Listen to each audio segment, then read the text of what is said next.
5, 4, 3, 2, 1.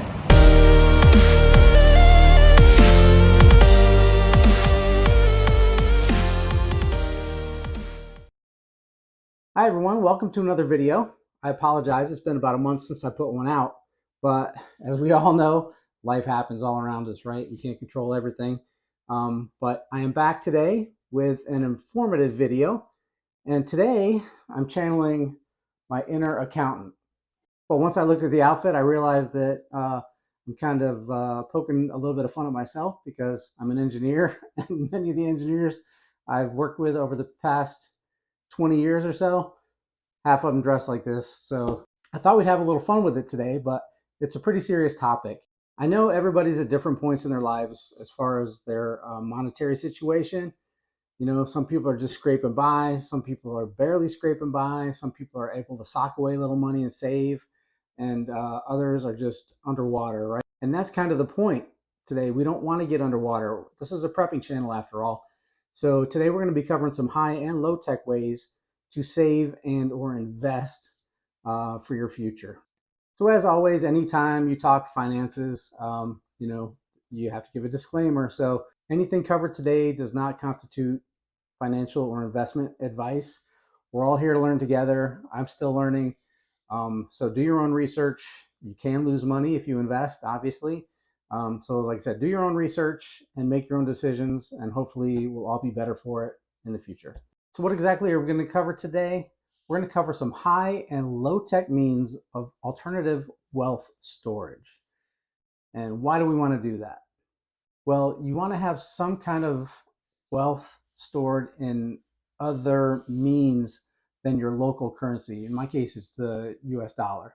And the reason we want to do that is in case there is a problem with the dollar. I mean, let's face it, we have multiple wars going on in the world. In our country, the US, we have pretty high inflation the last few years. In other countries, there's hyperinflation, and it's not to say that that can't happen here. So if we have some of our wealth stored in other areas than the local currency, it just puts us in a better position. And if you're watching this channel, you're probably a prepper, so you want to have multiple means available to you in case you run into a difficult situation. And some of the situations that you may run into are inflation, which we're dealing with now, that could transform into hyperinflation, which would be catastrophic for the economy and the US dollar. You could have loss of income. You could lose your job, have a medical emergency in your family. You could have a natural disaster that most preppers contemplate, which is a hurricane, flood, earthquake. So there's a lot of different scenarios, and you want to have several different means of wealth accumulated that you can use in the event of an emergency. Now, there are several low-tech ways to save and invest your money. Obviously, one is cash. Whatever your local currency is, you can squirrel some of that away every month. You can invest through your work in a 401 or 457 or a Roth IRA, and those are good avenues. Just keep on top of it and make sure that you're invested in the right funds, etc., for your age.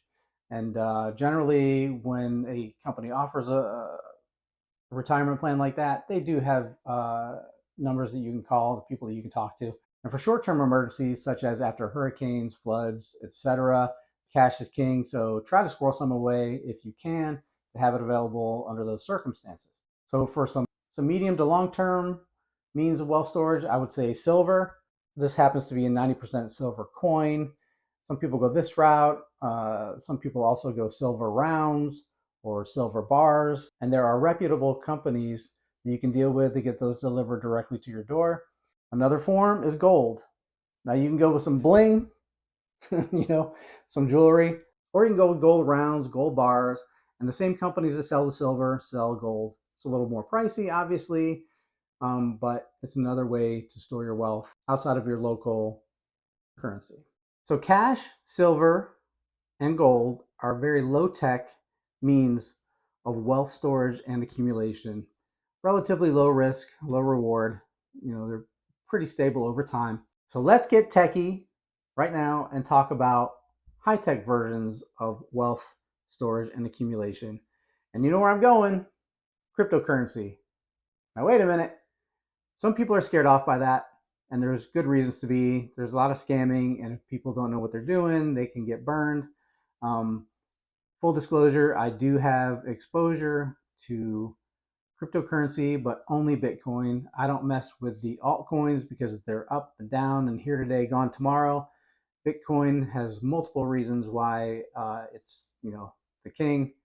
So once again, not financial advice. Do your own research and invest accordingly, right? But if you do decide to go high tech and dip your toes into Bitcoin, I'm not going to go into a lot of detail, but the biggest thing I recommend is do not keep your Bitcoin on exchanges such as Coinbase, Kraken, etc. Use them as on and off ramps to either buy your Bitcoin and sell your Bitcoin. And in the middle, after you buy it, transfer it to cold storage. It's just a device you hook up to your computer. There's varying types of these and brands. Then you just take the ride, wait for the price to rise or fall, cash out when you want. And the reason I mentioned not keeping your cryptocurrency on the exchanges online is because I got burned by FTX. I had $50 worth of Bitcoin on the exchange, FTX. I was just starting out in Bitcoin. That was actually my first purchase. And Sam Bankman-Fried got me. I don't know if he threw a lavish party with it, bought a car, bought a mansion for his parents. I'm not sure what's going on there, but I know that I will never see that $50 again. So now I'm my own custodian, and I'm very happy with that setup. So I was hoping not to come across as too preachy. I know people are at different points in their lives, different situations. My point is beans, bullets, rice, batteries will only take you so far. There are emergencies where that may help you a little, but you're going to need either cash or some other form of wealth storage or management to cover some of these big expenses that you may run into. So if you can afford it, I would definitely recommend saving and investing some in one of these forms, either silver, gold, cash, cryptocurrency, whatever you feel comfortable with, because there may come a point in time where you need to dip into those funds. Hopefully this video acted as a little reminder to prod you and get you along that path if you've fallen off it. I know I have in my life. So please, if you got some useful information, please like the video. Please hit the notification button so you know when I have new videos coming out. And most importantly, as with all my videos, if somebody you know and or love could use the information, please share it with them.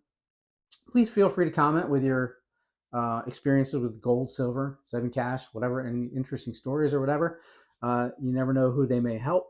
So down in the video description, I will put non-sponsored links. I'm not going to make any money off them, to companies that I've used for gold and silver. And I'll also include links to Bitcoin products and services I use. For instance, Swan Bitcoin is a great company, not affiliated with them in any way, but I automatically put the equivalent of one meal per week into there. It goes into an account there, and then I take it out periodically and put it in cold storage. So there's a lot of good services out there. I'll put my recommendations below, and I hope to be back a little sooner this time with another new video. So thanks for watching, and I'll see you next time. Bye.